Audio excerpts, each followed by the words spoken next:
Hey there, everyone, and welcome back to the second part of my misstep series.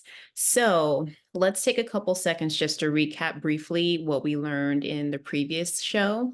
So I'm doing a two-part series on just two common missteps that I see happen with couples, whether I'm working with just the woman alone or whether I'm working with the couple together.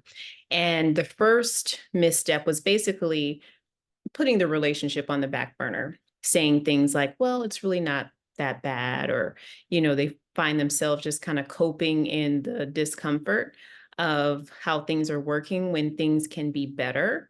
And so that was the first misstep. And for those of you who are tuning in to this episode first and you didn't listen to the last one, I shared in there where the common theme with all of my clients is that they, at some level, right, they want to feel more seen and they want to feel more connected in their relationship.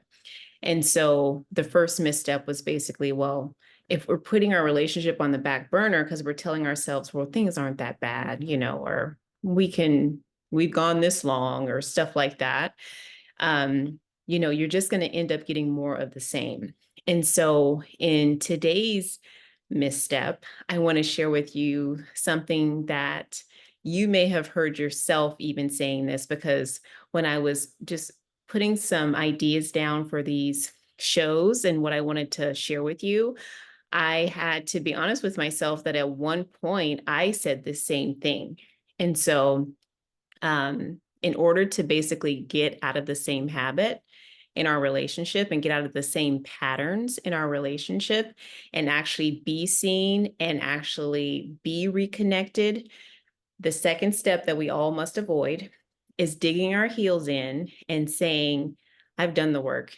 It's my partner's turn. I've heard that so many times. I've done the work. I've initiated before. I've signed us up for therapy. I've signed us up for this and that. And either they seem disinterested or they didn't participate or they didn't go. And I think it's my partner's turn. I'm done, initiating. I'm done always carrying the load. So those are some variations of things that I've heard. And it really makes me think about a really sincere belief that I have, because not only do I believe it, but I know it to be true, is that it only takes one person to really change a relationship for the better. Because if you've been operating A plus B equals C, right? And that equation has some discomfort in there, or that equation has some challenges in there that you have been operating under, but you've always been comfortable with that equation.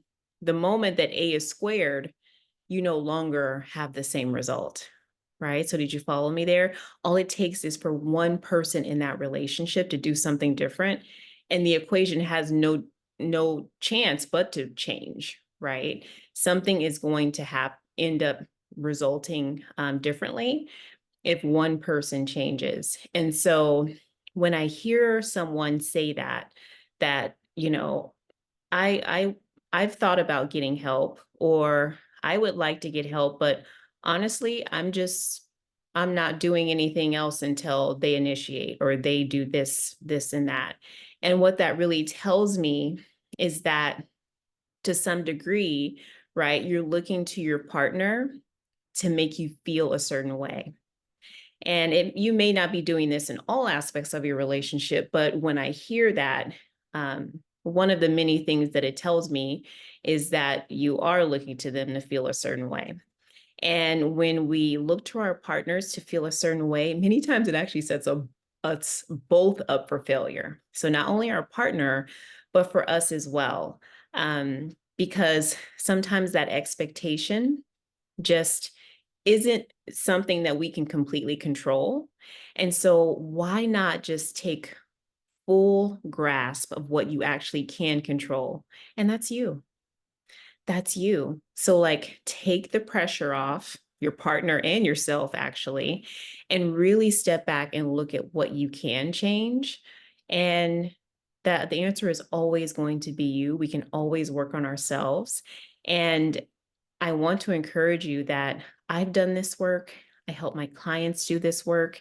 And look, it's work that we continue to do, that we'll always do on ourselves. But once you make that like significant shift in how you really think about, what your partner should or shouldn't be doing for you, it can really just give you some peace.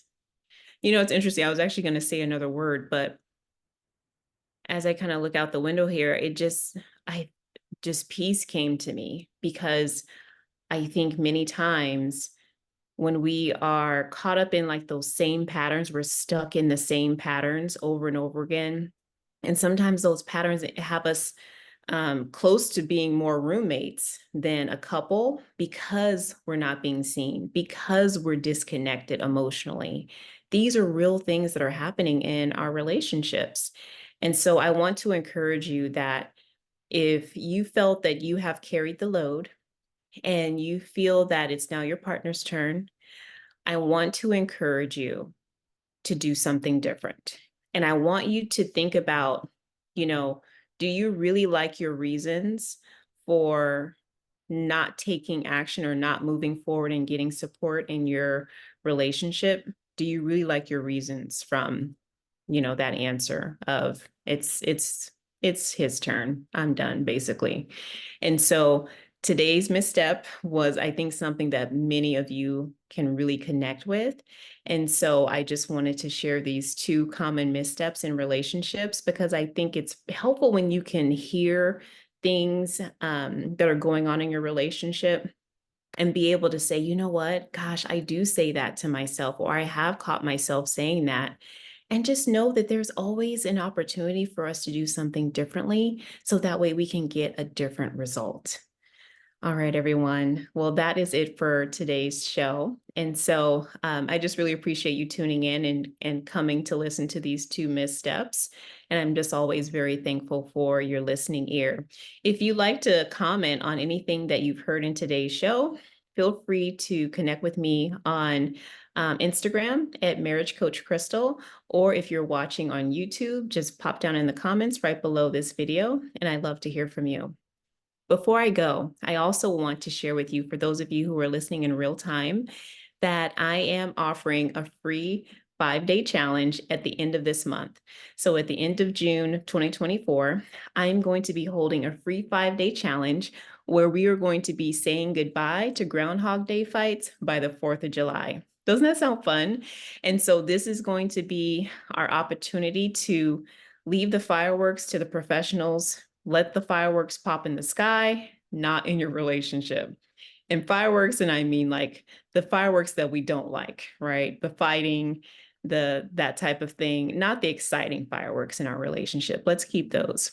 But I think this could be a fun time for us all to come together in a really safe environment where we can work on our relationships and get some results, because you really can make some really powerful, simple changes to get powerful results. And look, the work is actually very easy. It's very easy, but that doesn't mean that it's not hard to do. So I want you to hear me there. Like when you hear me use the word simple and you're thinking about like, oh my gosh, Crystal, I can't imagine things changing in my relationship being simple. And I want to encourage you that more than likely, even if I've never met you before, they probably are, but they're hard to do, right? That's probably what you've been telling yourself. They feel hard. And I want you to know it's normal that you've been telling yourself that they feel hard, but I want to challenge you that more is available to you. Different is available to you. And if I can do it, trust me, you can. Because I came from a background in regards to relationships where I could be very like stubborn, very determined, very non-compromising, and very avoidant attachment. I had an avoidant attachment style almost to like an extreme level. And so with that background that I was coming from, I want to encourage you, you can do this work. Trust me, if I can, you can. That's why I am out here wanting to help so many of you in your relationships because of what I know is available to you. All right, everyone, that's it for today. Have a beautiful day. Bye.